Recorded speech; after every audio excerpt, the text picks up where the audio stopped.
तुला कधी असा मित्र भेटलाय का जो फक्त तुलाच दिसतो? आणि जर तो मित्र एका मोठ्या रहस्यात अडकलेला असेल तर? रोहन नावाचा एक मुलगा होता. तो त्याच्या आईवडिलांसोबत एका शांत घरात राहत होता. पण रोज रात्री बरोबर 12 वाजता त्याला कुजबूज ऐकू यायची. एके रात्री रोहन उठला आणि त्याने पाहिलं की त्याची खेळणी आपोआप हलत आहेत. अचानक एक आवाज आला, "घाबरू नकोस, मी तुझा मित्र आहे."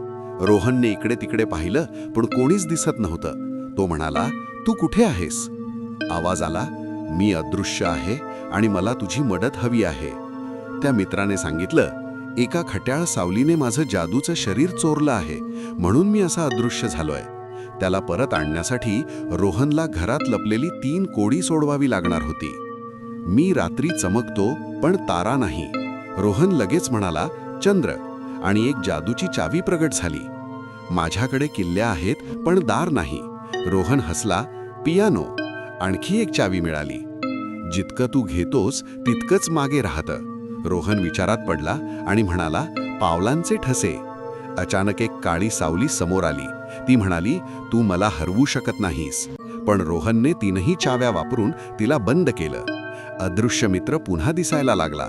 तो म्हणाला, "धन्यवाद रोहन, तू खूप धाडसी आहेस."